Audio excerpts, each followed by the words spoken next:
Hati-hati saudara sekalian. Nabi bilang man mata ala bugdi ahlul bait mata Yahudian atau Nasranian. Siapa orang yang mati membawa benci kepada keluarga baginda Nabi Muhammad, dipastikan mati dalam keadaan Yahudi ataupun Nasrani, atau dalam bahasa daripada sederhananya mati dalam keadaan murtad. Dengan sedekahnya, dengan Al-Qur'annya, meninggal dalam keadaan sul khotimah, benci kepada salah seorang minhum. Mohon maaf, seakan-akan ada kasta dalam Islam.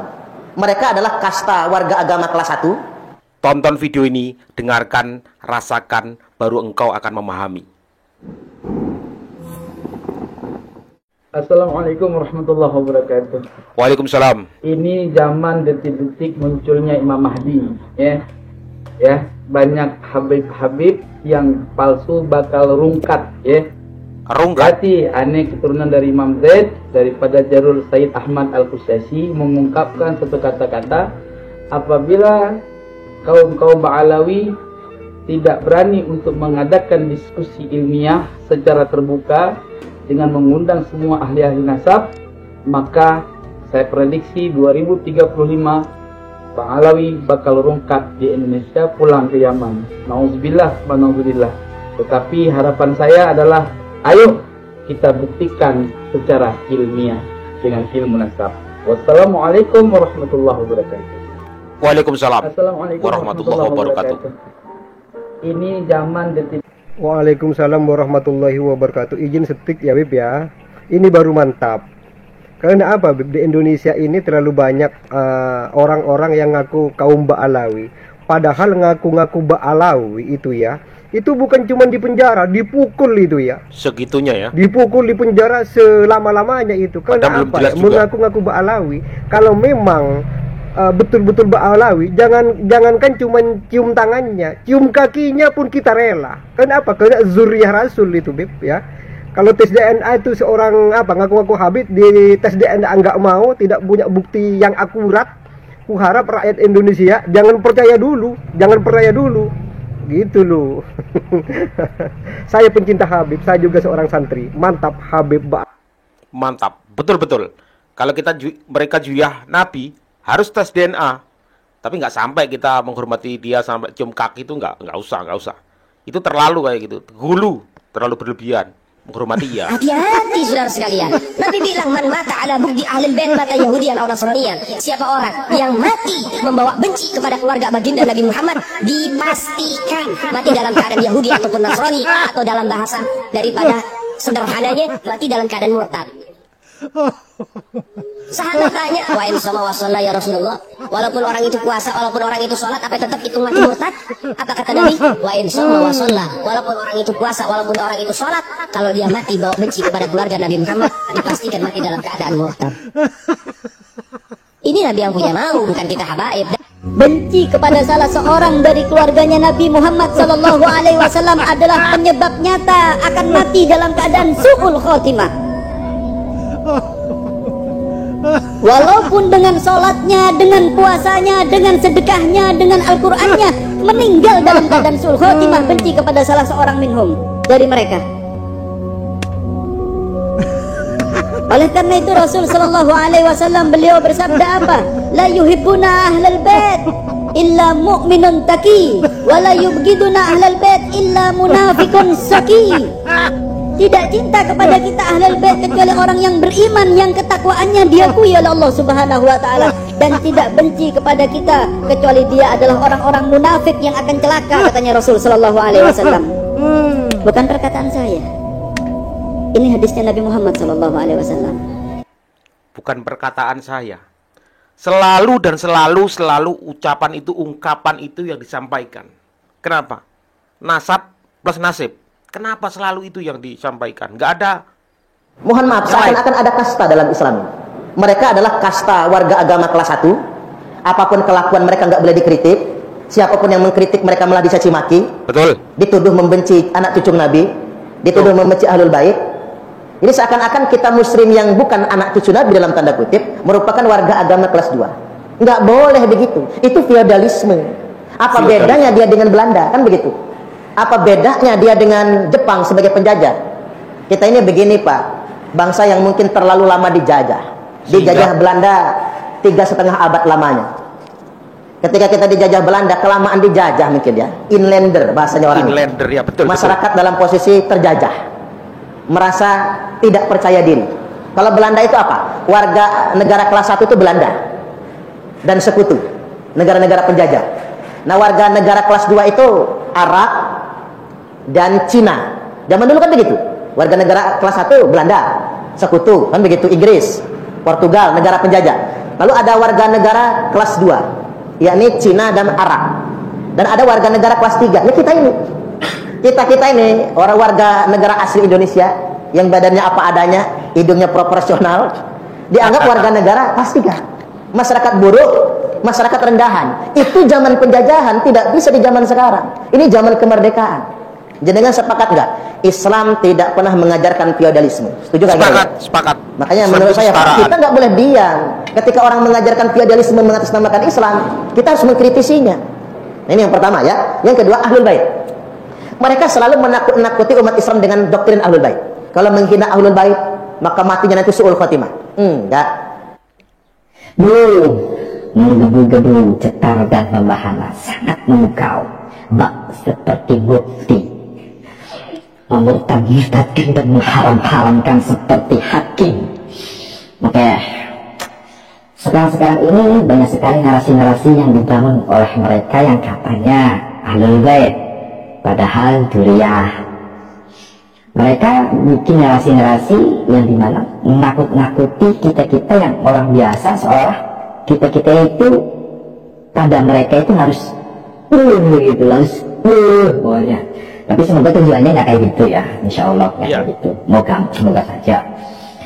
Dan sekarang ini saya itu jadi ragu dengan mereka sebenarnya mereka itu mengkaji usul fikih nggak sih?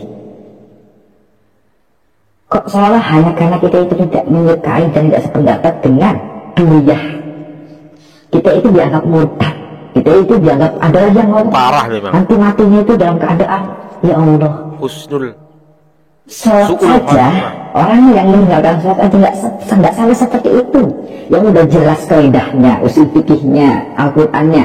Kenapa sholat itu wajib? Karena dalam Al-Qur'an ada yang ada segot amar, aqimus sholah, aqimu itu segotnya amar, yang namanya amar al-amru li haqiqatil wujud, yang namanya amar itu menunjukkan wajib, yang namanya amar itu minal a'la ilal adna minal a'la, dari bawahan ke atasan itu namanya doa, dari atasan ke bawahan itu namanya perintah, dan yang lainnya ada segot nahi. Ini ya Allah sebenarnya kayak apa ya, doktrin yang banget gitu loh. Oke lah, mungkin Ahlul Bait, penjajahan pikiran ya, sehingga kita itu bisa menjadi apa namanya murtad. Meskipun sholat, meskipun puasa, serem banget. Oke, nggak salah itu. Dan kalau oke lah kita akui mereka itu duriyah, Rasul yang nyambung sampai darahnya itu mengalir darahnya Rasulullah. Oke, ulama itu memang sebab, tapi nggak kalah nasab. Ulama itu kalah nasab, tapi menang sebab. Faman tabi'ani fa innahu minni, barang siapa mengikutiku maka dia adalah golonganku. Cari sendiri Al-Quran, saya nggak hafal dan nggak tahu. Al-ulama warasatul anbiya, ulama itu adalah pewaris Nabi. Ingat, Nabi yang wajib kita ketahui itu adalah 35, yang tidak wajib kita ketahui berapa. Ulama pewarisnya. Ulama itu mewarisi apa? Ilmu, akhlak, adab, warok, suhud, tawadu, kasih sayang, dia sifat kasih sayang, kelembutan hati, tidak mempunyai sifat dengki, sopan, tutur katanya lembut.